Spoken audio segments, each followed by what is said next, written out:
অবিশ্বাসীরা, নাস্তিকরা, সংশয়বাদীরা কতজনকে গ্রেফতার করবার, ফাঁসি দিয়া ময়দান খালি করতে চাও? এই ময়দান উর্বর ময়দান।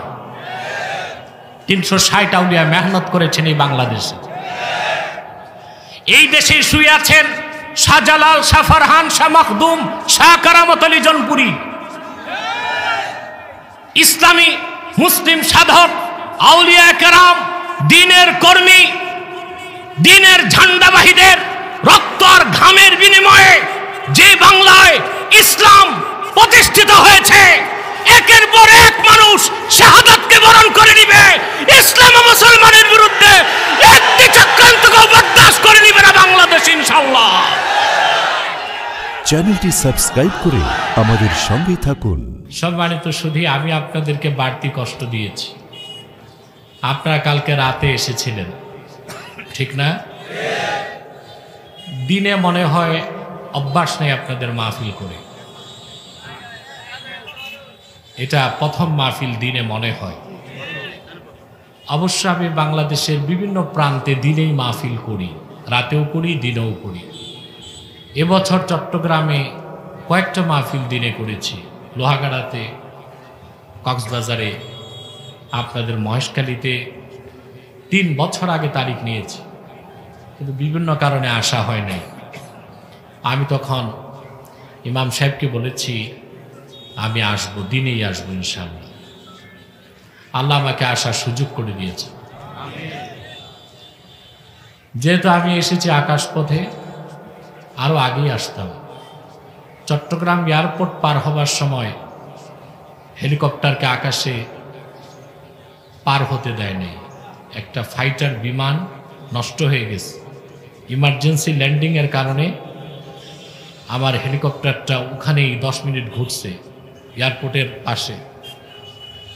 অনেকক্ষণ পর অনুমতি পেয়ে আমি এসেছি। কয়েক হাজার জনতা আমাকে মিছিল করে নিয়ে এসেছে, এত সময় নষ্ট হয়ে গেছে। আমার হাতে মাত্র 1 ঘন্টার কম সময়। ইমাম সাহেব আমাকে বললে একটু খাওয়া দাওয়া করতে। আমি বলছি খেতে গেলে জনগণ পুরা ঠকবে, আমার খাওয়া বাদ, বরং সে সময়টা আমি একটু কথা বলে জনগণকে শোনাই। কি বলেন আপনারা? সম্মানিত সুধী,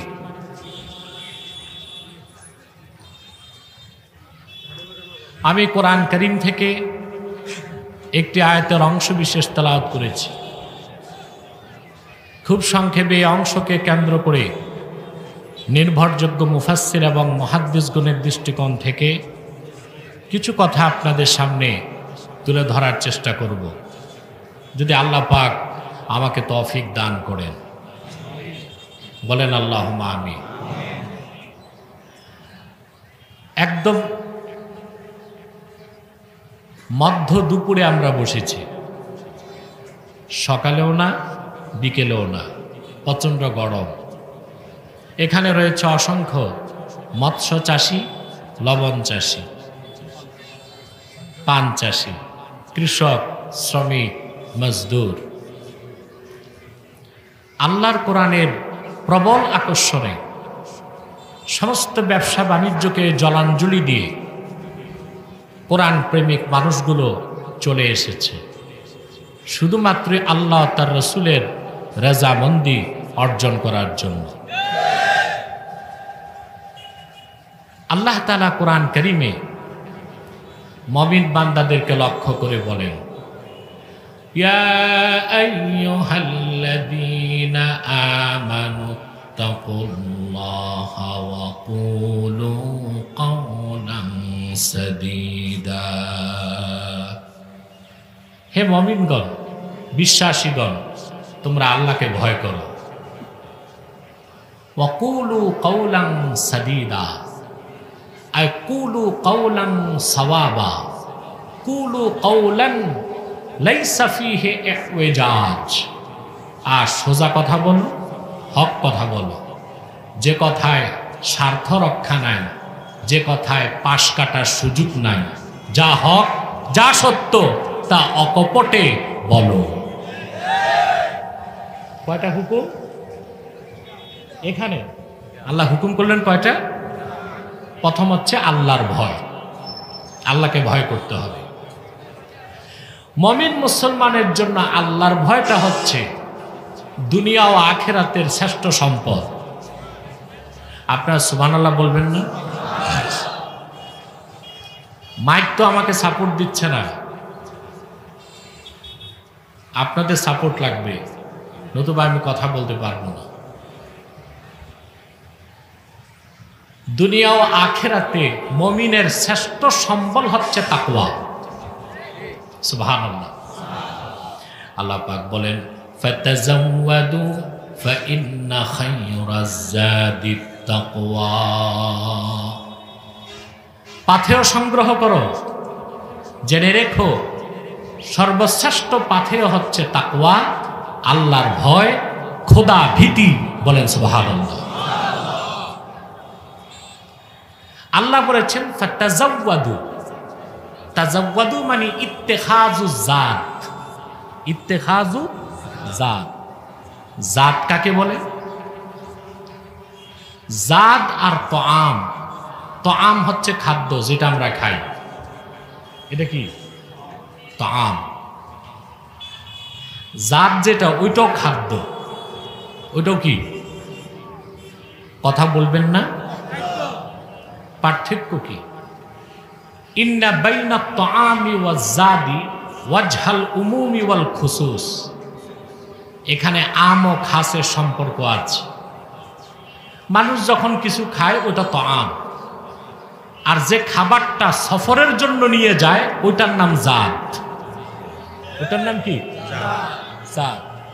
আল্লামা বদরুদ্দিন আইনি উমদাতুল কারিতে জাদের ব্যাখ্যায় লিখেন আত-তাআমুল্লাযী উস্তুসহিবা ইনদা সাফার। মানুষ যখন ঘর থেকে সফরে বের হয় সঙ্গে যে খাদ্য সামগ্রী রাখে ওইটার নাম হচ্ছে জাত। ওটার নাম কি? আল্লাহ পাক বলেছেন ফাতাযাওয়াদু, তোমরা পাথেয় সংগ্রহ করো। মূলত আল্লাহ হুকুমটা করেছেন খাসভাবে হাজী সাহেবদেরকে। তাদেরকে মানুষ যখন হজ করতে যায় সঙ্গে কিছু সম্বল নিয়ে যায়, ঠিক কিনা বলেন? কি নিয়ে যায়?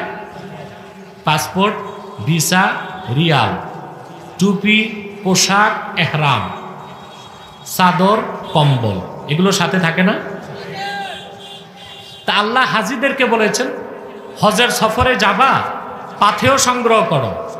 তবে জেনে রেখো হাজিরা, ইন্না খায়রাজ যাদিত তাকওয়া, সর্বশ্রেষ্ঠ সম্বল হচ্ছে তোমাদের তাকওয়া।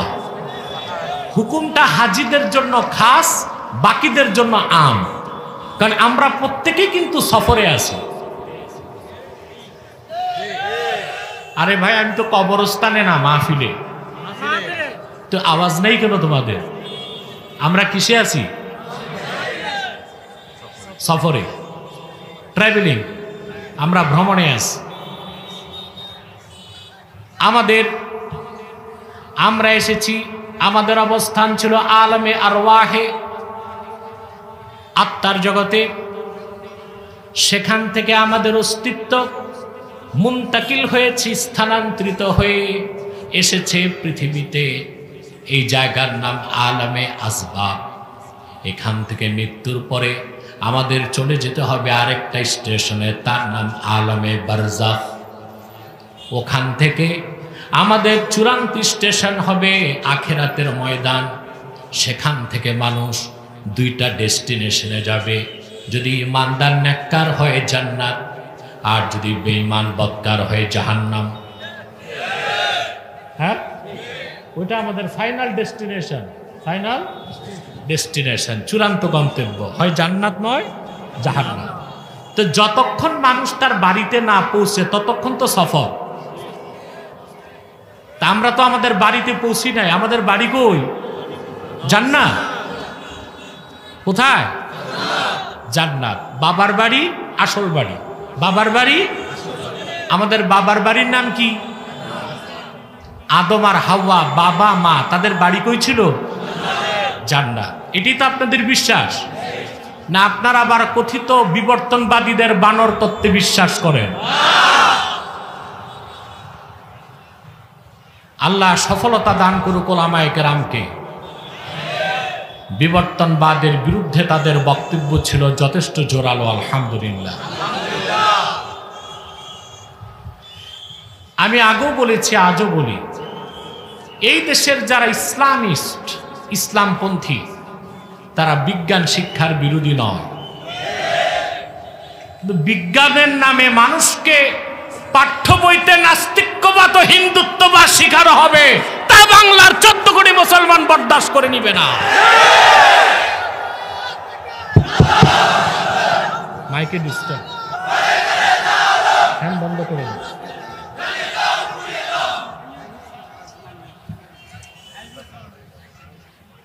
বিজ্ঞান পড়ান, বিজ্ঞানের নামে অনুমান পড়ান কেন? বিজ্ঞান মানি আমরা, সকল বিজ্ঞান অস্তিত্ব পেয়েছে আল্লাহর কোরআন থেকে। বিজ্ঞান পড়াও। ফ্যাক্ট আর থিসিস তো এক জিনিস না। ফ্যাক্ট হচ্ছে যেটা সায়েন্টিফিক ফ্যাক্ট, বৈজ্ঞানিক প্রমাণিত বিষয়। বানর থেকে মানুষ, দ্য থিওরি অফ এভলিউশন, কিংবা ন্যাচারাল সিলেকশন, প্রাকৃতিক নির্বাচন, যেটাই বলুক কথা এক, এগুলো কোনো বৈজ্ঞানিক মতবাদ নয়। এই পৃথিবীতে ধর্মের বিরুদ্ধে যাদের লড়াই, সেই কমিউনিস্ট, সমাজবাদী, নাস্তিকরা এই মতবাদকে সারা বিশ্বে ছড়িয়ে মানুষকে এথিস্ট বানাতে চায়, নাস্তিক বানাতে চায়।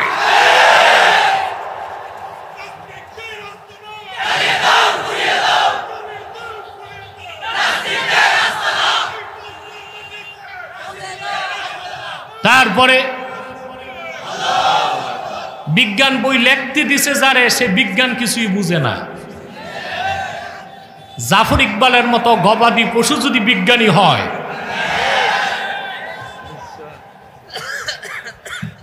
তাহলে জোকার হবে কে? টাকা পয়সা দিল সরকার তারে বই লিখতে, তার কোনো গবেষণা নাই, কোনো পড়াশোনা নাই। সে কি করলো? গুগল থেকে চুরি করে পেস্টিং করে বই ছাপায় দিছে। গুগল চোর কখনো বিজ্ঞানী হতে পারে না। তাহলে আমাদের বিশ্বাস হচ্ছে তথাকথিত বিজ্ঞান শিখায় আমাদের বাড়ি হচ্ছে জঙ্গল, বানর থেকে মানুষ, তো বানরের বাড়ি কই? আর কোরআন শরীফ বলে দ্য অরিজিন অফ ম্যান, মানুষের আদি উৎস হচ্ছে জান্নাত। তো মানুষ ও মানবতাকে সমুন্নত করেছে কোরআন, আর মানুষ ও মানবতাকে বুলণ্ঠিত করেছে বিজ্ঞান। বানর থেকে মানুষ হলে মানুষের উৎস কি? জঙ্গল। আর কোরআন বলতেছে মানুষের উৎস কোত্থেকে?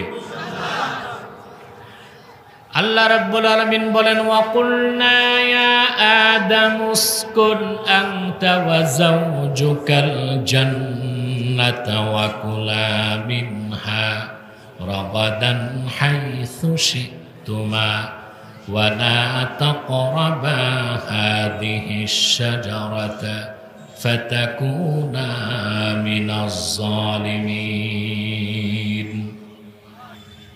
আল্লাহ পাক বলেন, ও হে আদম, তুমিও তোমার স্ত্রী পরমানন্দে জান্নাতে বসবাস করো, যা খুশি তা প্রাচুর্যের সাথে খাও, তবে এই একটি বৃক্ষের কাছেও যেও না। তো বাড়ি ছিল কই? আমাদের বাবা মার বাড়ি, আর আমরা আছি কই? তাহলে বাড়িতে এখনো পড়ছি, তা আছি সফরে, আছি কিসে? সুবহানাল্লাহ। এই সফর চলতে চলতে আমাদের পরবর্তী স্টেশন কবর, তার পরবর্তী স্টেশন হাসর। ওখান থেকে দৌড়ে জান্নাতে ঢুকবেন, বিষয়টা এইরকম না। জান্নাতে ঢুকার ভিসা নিতে হবে। আল্লাহ পাক বলেন, فأما من طغى فأما من خاف مقام ربه ونهى النفس عن الهوى فإن الجنة هي المأوى। আর ঈমান আনার পরে যে ব্যক্তি কাল কিয়ামতে আল্লাহর সামনে দাঁড়াবার ভয় অন্তরে পোষণ করলো আর তার মন যা চাইল তার থেকে সে তার নফসকে নিবৃত রাখলো, আখিরাতে তার চূড়ান্ত গন্তব্য হবে আল্লাহর জান্নাত। وأما من طغى وآثر الحياة الدنيا فإن الجحيم هي المأوى। আর যে ব্যক্তি দুনিয়াতে কোরআন সুন্নাহর বিধানকে লঙ্ঘন করবে, সীমা লঙ্ঘন করবে, আখিরাতের উপর দুনিয়ার জীবনকে প্রাধান্য দিবে, হাসর ময়দান থেকে তার চূড়ান্ত গন্তব্য হবে জাহান্নাম। তাহলে আমরা আমাদের বাড়িতে ফিরে যেতে চাই, ওটা জান্নাত। ওখানে ফিরে যেতে ঈমানের পরে এত লম্বা সফরে যে সম্বলটা লাগবে তার নাম তাকওয়া। তার নাম কি? আমি কি বলতে চাচ্ছি, কি মেসেজ দিতে চাচ্ছি, হয়তোবা এতক্ষণে আপনারা তা অনুধাবন করতে পেরেছেন বলে বিশ্বাস রাখি। আলহামদুলিল্লাহ। এই তাকওয়াটা আপনাকে পৃথিবীতে দিবে শক্তি, দিবে সম্মান, পরকালে দিবে জান্নাত। সুবহানাল্লাহ। প্রতিটা মানুষ শক্তি চায়, সম্মান চায়। কি চায়? শক্তি চায়, সম্মান চায়। এই শক্তি ও সম্মান মানুষ তিনটা পথে খুঁজে। কয়টা পথে? একটা হচ্ছে ব্যবসা। ব্যবসা করে অনেকে আঙ্গুল ফুলে কলা গাছ হয়ে যায়, হারাম হালাল কোনো বাছ বিচার করে না, মনে করে তার টাকা বেশি, তার সম্মান বেশি। অনেকে উচ্চপদস্থ চাকরি নিয়ে সম্মান আর শক্তি খোঁজে। আমি ভালো পড়াশোনা করব, বিসিএস ক্যাডার হব, রাষ্ট্রের উচ্চপদস্থ কর্মকর্তা হব, আমার গাড়িতে ফ্ল্যাগ থাকবে, সব জায়গায় ভিআইপি প্রোটোকল পাবো, টাকাও পেলাম, সম্মানও পেলাম।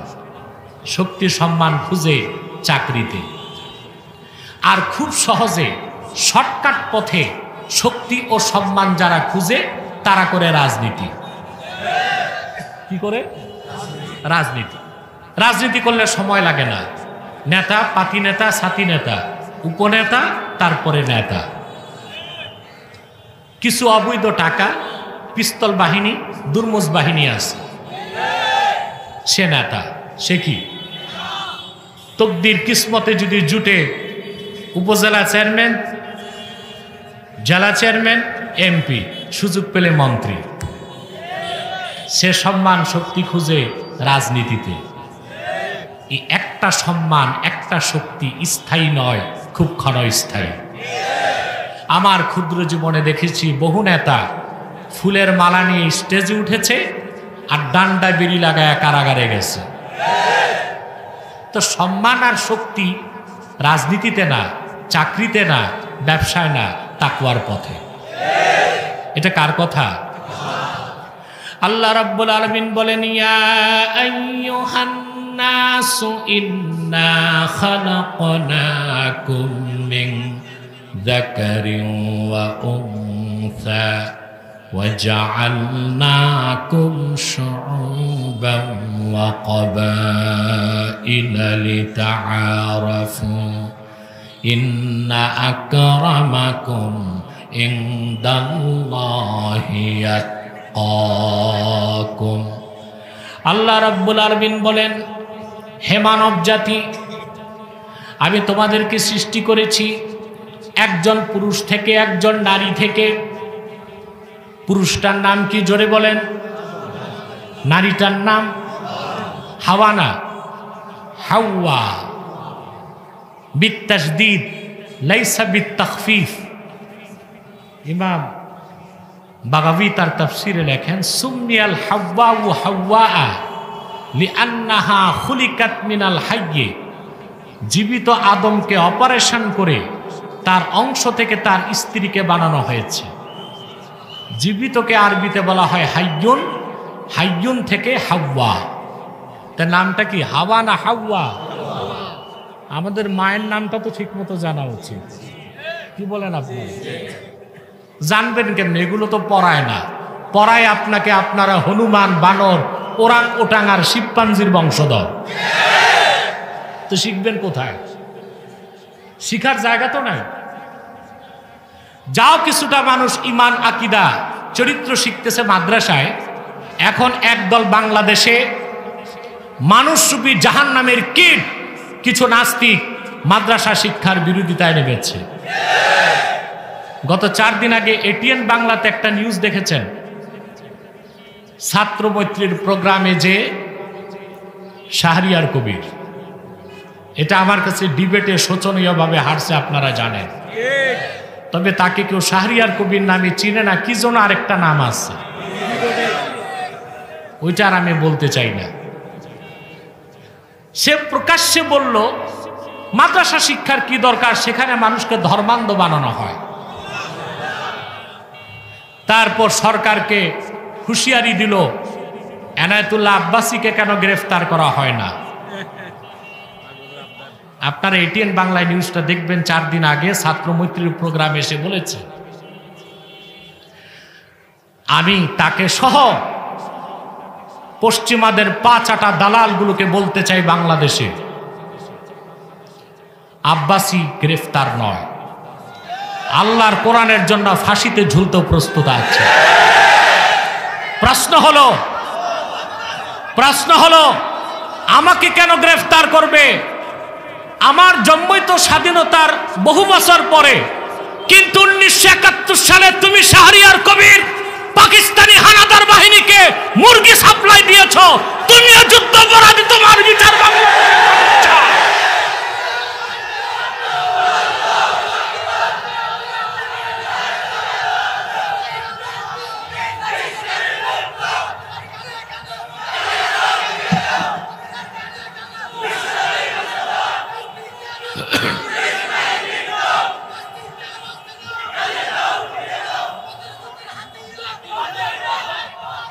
মনে রেখো, অবিশ্বাসীরা, নাস্তিকরা, সংশয়বাদীরা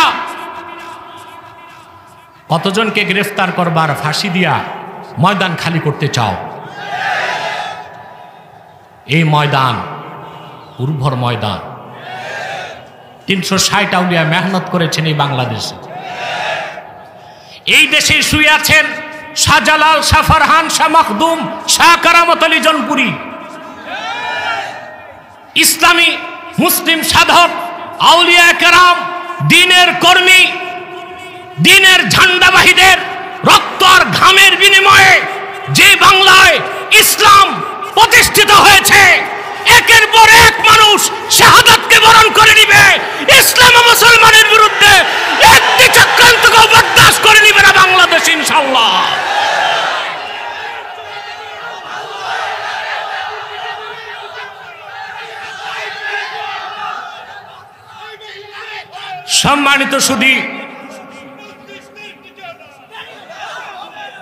সম্মানিত সুধী, ডিবেটে হারছে তো মনের ক্ষোভে ও এতদিন অপেক্ষায় ছিল, আমাকে গ্রেফতার করা হয় না কেন। এতদিন বুক ফাটছে, এখন ওর মুখ ফাটছে, বলতেছে গ্রেফতার করো। ওর ভিতর আর সহ্য হচ্ছে না, কারণ ওর কাজই ছিল আগে টকশোতে যে আলেমদেরকে অপমানিত করত। কিন্তু ও আগে সিপাহী দেখছে, দারোগা দেখে নাই। ঠিক কিনা? ভাবছে সব আলেমরাই সহজ সরল, কিছু আলেমের ঘাড়ের রগ যে টেরাও আছে, এটা সে টের পায় না। ঠিক কিনা? কথা বলেন।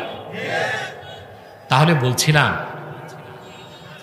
সম্মান আর শক্তি দিবে তাকওয়া, এটি আমাদের শ্রেষ্ঠ সম্বল। আল্লাহ বলেছেন, আমি তোমাদেরকে সৃষ্টি করেছি একজন পুরুষ থেকে, একজন নারী থেকে, অতঃপর বিভিন্ন সম্প্রদায়ে গোত্রে তোমাদেরকে বিন্যস্ত করেছি। ইন্না আকরামাকুম ইনদাল্লাহি আতকাকুম, নিশ্চয় তোমাদের মধ্যে আল্লাহর নিকট সে সবচেয়ে সম্মানিত যার অন্তরে আল্লাহর ভয় বেশি আছে। তাকওয়া যার বেশি তার সম্মান বেশি কার কাছে? ওই সম্মানটা স্থায়ী, ওই সম্মানটা। আরেকটা হচ্ছে শক্তি। আরেকটা কি? মানুষ চারটা জিনিসে শক্তি খোঁজে, এটাকে আমি বলি 4M। কি? 4M সূত্র। 4M কি? একটা হচ্ছে মাসাল, পেশি শক্তি। আরেকটা হচ্ছে মিডিয়া, আরেকটা হচ্ছে মানি, আরেকটা হচ্ছে ম্যান্ডেট। এ হলো 4M। এটা কি? আমি লক্ষ্য করে দেখেছি এই 4M বা চারটা শক্তি, পেশি শক্তি, অর্থের শক্তি, ম্যান্ডেটের শক্তি, পয়সার শক্তি, এই সব শক্তি কর্পূরের মতো বাতাসে মিশে যায় ইমানের শক্তির সামনে। এর উপর কোনো শক্তি। সুবহানাল্লাহ। দেখলেন না প্রবল ক্ষমতা নিয়ে আমেরিকা আফগানিস্তানে এসে 19 বছরে মোল্লাদের কাছে জন্মের মায়ের খাইল। মোল্লাদের কাছে কি ছিল? পাগড়ি, জানামাজ আর পুরানকালের কিছু AK-47। কথা বলেন। আর তার কাছে কি ছিল? 4M। ওর মাসাল, ওর পাওয়ার কতটুকু? পৃথিবীর সুপার পাওয়ার, তার ক্ষমতা আপনি চিন্তা করতে পারবেন না। তার কাছে অ্যাটম বোমাই আছে 5,500। কত? পৃথিবীর সবচেয়ে বেশি ফাইটার তার কাছে, পৃথিবীর সবচেয়ে বেশি রণতরী তার কাছে। ওর অর্থের পরিমাণ জানেন? আমেরিকা ওর রিজার্ভ হচ্ছে $21 ট্রিলিয়ন। কত? বিলিয়ন না, ট্রিলিয়ন। 1000 বিলিয়নে 1 ট্রিলিয়ন, এরকম তার $21 ট্রিলিয়ন হচ্ছে রিজার্ভ। ওর মাসেল আছে, ওর মানি আছে, তারপরে ওর মিডিয়া আছে। আল জাজিরা ছাড়া যত মিডিয়া সব ওর হাতে। তারপর ম্যান্ডেট আছে। ম্যান্ডেট হচ্ছে জাতিসংঘ, ওইটা ওর বাড়িতে, ওটা ওর বাড়িতে। জাতিসংঘ, ওইটাকে আমি জাতিসংঘ বলি না, আমি বলি এটা ইউনাইটেড নেশন না, এটা হচ্ছে খ্রিস্টিয়ান ক্লাব।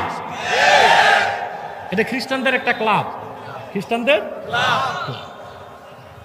যুক্তরাষ্ট্র যখনই পৃথিবীর সার্বভৌম রাষ্ট্রগুলোতে অন্যায়ভাবে আঘাত করেছে, সিরিয়াতে, লিবিয়াতে, ইরাকে, আফগানে, তার প্রত্যেকটি সন্ত্রাসী যুদ্ধকে লাইসেন্স দিয়েছে তথাকথিত জাতিসংঘ। এটা কি জাতিসংঘ না খ্রিস্টান ক্লাব? ওর কাছে সব আছে, মানি, মিডিয়া, ম্যান্ডেট, মাসাল। তারপর মোল্লাদের কাছে যায় মায়ের খাইল কেন? মোল্লাদের শক্তি হচ্ছে স্পিরিচুয়াল পাওয়ার। ওদের সিনার শক্তির সামনে কোনো পরাশক্তি টিকতে পারে না। ওই শক্তিটা আসে আল্লাহর কাছ থেকে ইমানের সাথে যখন তাকওয়া থাকে। সুবহানাল্লাহ। তাহলে আমরা শক্তি পাবো কিসে? তাকওয়ায়। কিসে? কিসে? সেজন্য আল্লাহর হাবিব ইরশাদ করেছেন, মান আহাব্বা আইয়াকুনা আকরামান নাস ফালিয়াত্তাকিল্লাহ ওয়া মান আহাব্বা আইয়াকুনা আশাদ্দান নাস ফালিয়াতাওয়াক্কাল আলাল্লাহ। তোমাদের মধ্যে যে ব্যক্তি রেসপেক্টেড হতে চায়, সম্মানিত হতে চায়, সে যেন আল্লাহকে ভয় করে। আর তোমাদের মধ্যে কোনো ব্যক্তি যদি শক্তিশালী হতে চায়, সে যেন মহান আল্লাহর উপর ভরসা রাখে। আপনি যদি তাকওয়ার সম্বলটা অর্জন করতে পারেন, আপনি পৃথিবীতে পাবেন সম্মান, পৃথিবীতে পাবেন শক্তি, পরকালে কি পাবেন? লজ্জা লাগে বলতে, কি পাবেন? মনে রাখবেন, নূর নবী মুহাম্মদ সাল্লাল্লাহু আলাইহি ওয়াসাল্লামের প্রত্যেক উম্মত যদি ঈমানদার হয়, নেককার হোক বদকার হোক, সে জান্নাত পাবে। কথাটা বুঝলেন না? রাসূলুল্লাহর প্রত্যেক উম্মত যদি ইমানদার হয়, নেককার হোক বদকার হোক, সে জান্নাত পাবে। যার তাকওয়া আছে সে বিনা আযাবে জান্নাত পাবে, আর যার তাকওয়া নাই, ঈমান আছে, সে আযাবের পর অবশ্যই অবশ্যই অবশ্যই জান্নাত পাবে। আল্লাহ রাব্বুল আলামিন যখন কোরআন শরীফে তার হাবিবকে বললেন, ওয়ালা সাওফা ইউতিকা রাব্বুকা ফাতারদা, হাবিব মুহাম্মদ সাল্লাল্লাহু আলাইহি ওয়াসাল্লাম, আল্লাহ তাআলা দুনিয়াতে আপনাকে যত নেয়ামত দিয়েছেন, সম্মান দিয়েছেন, মর্যাদা দিয়েছেন, পূর্বের আদম থেকে ঈসা লাখের উপর নবী সবাইকেও তা দেন নাই। তবে অচিরে আখিরাতে আল্লাহ পাক আপনাকে আরো এত বেশি নেয়ামত দিবেন, আপনি রাজি হয়ে যাবেন। ইমামে কুরতুবী তাফসীর কুরতুবী শেষ খণ্ডে লেখেন, সূরা দোহার তাফসীরে আল্লাহ পাক তার হাবিব মুহাম্মদ সাল্লাল্লাহু আলাইহি ওয়াসাল্লামকে জান্নাতুল ফেরদাউসে একটি নয়, দুইটি নয়, 1000 প্রাসাদ দিবেন। তারপর আল্লাহ আপন হাবিবকে ডেকে বলবেন, হাল রাদিতা ইয়া মুহাম্মদ সাল্লাল্লাহু আলাইহি ওয়াসাল্লাম, হাবিব মুহাম্মদ সাল্লাল্লাহু আলাইহি ওয়াসাল্লাম, আমি জান্নাতুল ফেরদাউসে আপনাকে 1000 প্রাসাদ দিয়েছি, আপনি কি রাজি হয়েছেন নাকি? আল্লাহর হাবিব জবাবে বলবেন, রব্বুল আলামিন আমার রক্ত ঝরা দ্বীন ইসলামের কালেমা বিশ্বাস করেছে এমন আমার অনেক ইমানদার উম্মত শুধু গুনার কারণে জাহান্নামে জ্বলছে। তাদের ঈমান আছে, নেক আমল নাই। যতক্ষণ পর্যন্ত তারা প্রত্যেকে জান্নাতে না যাবে, আমি রাসূল কেমন করে রাজি হব? আল্লাহর হাবিব বলেছেন, সাহাবীরা শুনে রাখো, আখিরাতে আমি রাসূল যতক্ষণ রাজি না হব, আমার কথা আল্লাহ শুনতেই থাকবেন। আমি তোমাদের সঙ্গে ওয়াদা করে যাই, লা আরদা ওয়া ওয়াহিদুম মিন উম্মতি ফিন্নার, আমার একজন ইমানদার উম্মত যত বড় গুনাহগার হোক, যতক্ষণ জাহান্নামে থাকবে, আমি রাসূল রাজি হব না। আল্লাহ পাক যখন আপন হাবিবের সমস্ত উম্মতকে জান্নাত দিয়ে দিবেন, রাসূলুল্লাহ তখন আল্লাহকে ডাক দিয়ে বলবেন, রাদিতু, হে আমার মালিক, আমি রাজি হয়ে গেলাম। আমার কালেমা বিশ্বাস করেছে এমন একজন মুসলিম মুমিন তোমার জাহান্নামে নাই। সেজন্য বলি, মুসলমান যারা কালেমায় বিশ্বাস করেছে, কালেমা স্বীকার করেছে, ইমানদার হিসেবে মুহাম্মদ সাল্লাল্লাহু আলাইহি ওয়াসাল্লামের উম্মত হয়ে গিয়েছে, তারা প্রত্যেকে জান্নাতে যাবে যদি তাদের আমল নামায় শিরক আর কুফর না থাকে। কিন্তু উম্মতে মুহাম্মাদির মধ্যে যারা ইমানের সঙ্গে তাকওয়াকে অর্জন করবে, আল্লাহ তাআলা কম হিসাবে বিনা আযাবে তাদেরকে প্রথম চান্সে জান্নাত দিয়ে দিবে। তাহলে তাকওয়া হচ্ছে এমন একটা জিনিস যা মানুষকে পৃথিবীতে দিবে সম্মান, পৃথিবীতে দিবে শক্তি। আমরা যদি ইমানের সাথে তাকওয়া অর্জন করতে পারি, তো কিসের সুপার পাওয়ার, কিসের পরাশক্তি? সমস্ত পরাশক্তি মুসলমানের কাছে ধরা শক্তিতে পরিণত হয়ে যাবে। আমরা পৃথিবীতে পাবো সম্মান, পাবো শক্তি, পরকালে পাবে জান্নাত। বলেন সুবহানাল্লাহ। সেজন্য আল্লাহ বলেছেন, ইয়া আইয়ুহাল্লাযীনা আমানুত্তাকুল্লাহ, হে ইমানদারগণ আল্লাহকে ভয় করো। বলেন সুবহানাল্লাহ। আমরা কি আল্লাহকে ভয় করব? আল্লাহকে ভয় করে যে তাকওয়া অর্জন করতে হয়, তার জন্য একটা মৌসুম আছে। কি আছে? একটা মাস আল্লাহ নির্ধারণ করছেন। ওই মাসটা আমাদের সামনে। মাসটার নাম কি? আলহামদুলিল্লাহ। আর কালকে লাইলাতুল বারাত, মানে 15 দিনের মতো আছে, আমরা রমজানে প্রবেশ করব। সুবহানাল্লাহ বলবেন না? এই একটা মাস রমজান হচ্ছে আমাদের ট্রেনিং পিরিয়ড। কিভাবে তাকওয়া অর্জন করে শয়তানকে ডিফেন্স দিতে হয়। 1 মাস আমরা ট্রেনিং নিব, বাকি 11 মাস শয়তানকে আমরা ডিফেন্স দিব। সুবহানাল্লাহ বলবেন? সেজন্য কি আপনারা প্রস্তুতি নিয়েছেন? না। রমজানের প্রস্তুতি বাঙালি কি বুঝে? আলু, পেঁয়াজ, টমেটোর, বুট এগুলো বেশি করে কিনে মজুত করে রাখা। এর জন্য প্রত্যেকটি মুসলিম রাষ্ট্রে রমজানের সময় দ্রব্যমূল্যের দাম কমে আর বাংলাদেশে দাম বাড়ে। কত একটা দুঃখজনক বিষয়। আমরা কতটা অনিরাপদ বাংলাদেশে, কতটা অনিরাপদ না আমরা অনিরাপদ দেশে। আমরা কি আমি বলে থাকি, আপনি মহেশখালী থেকে ঢাকা যাবেন, সড়ক অনিরাপদ হতে পারে, হাত পাও ভেঙ্গে বাড়ি আসবেন না, পঙ্গু হাসপাতালে যে ভর্তি হতে লাগে। সড়ক নিরাপদ। আপনার মেয়েটি কলেজে যাবে, সে নিরাপদ নয়। কোন দুর্বৃত্ত তার সতীত্বকে কেড়ে নিতে পারে, ঠিক কিনা? যাবেন বাজারে, মাছ, গোশত, ফল ফলাদি সব অনিরাপদ, সব ফরমালিন আর কার্বাইড। অসুস্থ হয়েছেন, লিভারে ইনফেকশন হয়ে গেছে, গেছেন ডাক্তারের কাছে, ওখানে যে এমআরআই মেশিন ওইটা নষ্ট। ডাক্তার তিনি একজন পেশাদার ডাক্তার, অনিরাপদ। দেখেন না আমাদের দেশে মেশিনে একটা ছবি আসে, রুগীর রোগ আর একটা। আমি শুনেছি, জানি না এটা কৌতুক কিনা, বাংলাদেশে এক হসপিটাল থেকে রুগীকে বলা হলো এমআরআই করে তোমার ফুসফুসের ভিতরে তেলাপোকা, ফুসফুসের ভিতরে তেলাপোকা। এমআরআইতে দেখাই দিচ্ছে, ওই যে দেখো তেলাপোকা। লোকটা চিন্তা করতেছে ফুসফুসে তেলাপোকা গেল কেমন করে, নাক আর মুখ ছাড়া? কথা বলেন, এটা যাওয়ার পথ লাগবে না? টাকা ছিল, সে গেছে মাউন্ট এলিজাবেথ সিঙ্গাপুরে। ওখানকার ডাক্তাররা হাসে, বলে আমরা জানতাম না তোমাদের দেশের ডাক্তাররা মাঝে মধ্যে গাঁজা টাজা খায়।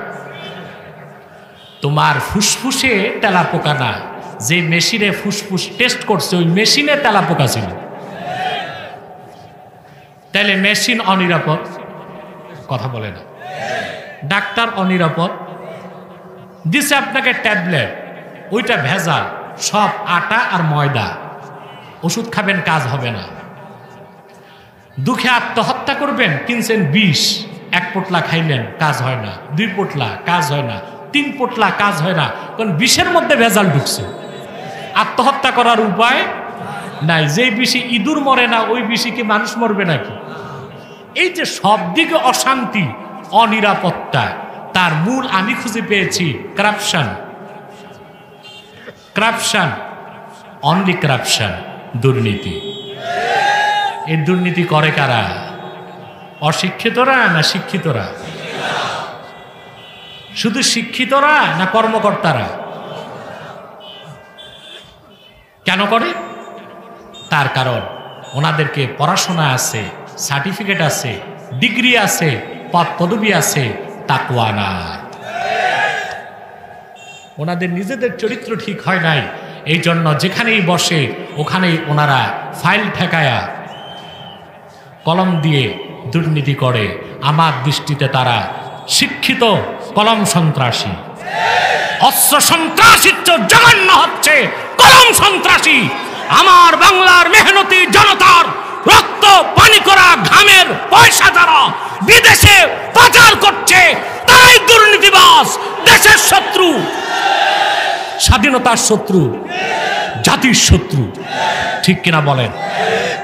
অতএব সুস্পষ্টভাবে আমি বলছি, দুর্নীতি মুক্ত ব্যক্তি জীবন, সমাজ জীবন, রাষ্ট্র জীবন যদি বানাতে চান, তাকওয়ার কোনো বিকল্প, জোরে বলেন, তাকওয়ার কোনো বিকল্প। অতএব আমরা আল্লাহকে ভয় করব? কথা বলে না, কথা বলেন। এবার সময় তো খুবই কম, আমার 50 মিনিট পার হয়ে গেছে, আর 10 মিনিট কষ্ট দিচ্ছি।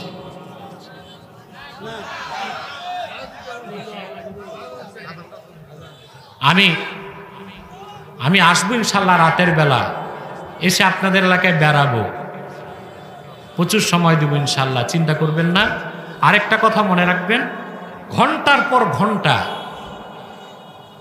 ওয়াজ না শুনে 1 ঘন্টার ওয়াজ যথেষ্ট যদি ওয়াজ হয়। আর 2-4 ঘন্টা শুনলেন ওয়াজ নাই, আওয়াজ আছে, কাজ হবে?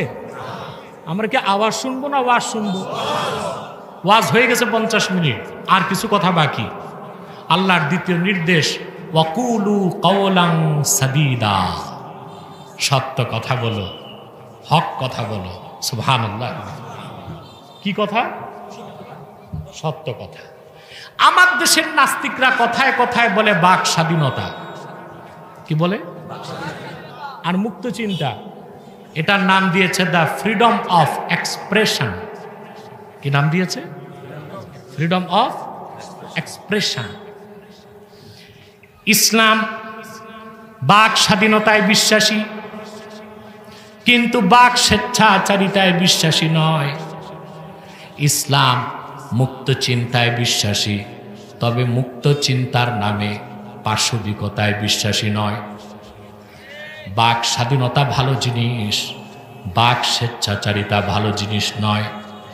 বাক স্বাধীনতার জন্য ইসলাম দুটো শর্ত দিয়েছে। যা খুশি তা বলা যাবে না, কথাটা সত্যের মানদণ্ডে উত্তীর্ণ কিনা দেখতে হবে। 2, সব সত্য কথাও বলা যায় না, কথাটা মার্জিত কিনা সেটাও দেখতে হবে। সত্য হতে হবে, মার্জিত হতে হবে, যা খুশি তা বলার সুযোগ। এখন মনে করেন কক্সবাজার থেকে আপনার শ্বশুর আসছে আপনাকে দেখতে, মেয়েকে আপনার কাছে, শুটকি নিয়ে আসছে। শুটকি তো বেশি পছন্দ আপনাদের, হ্যাঁ? মোটামুটি আপনারা যদি শুটকি মোটামুটি পছন্দ করেন তো শুটকির ব্যবসায়ী তো বন্ধ।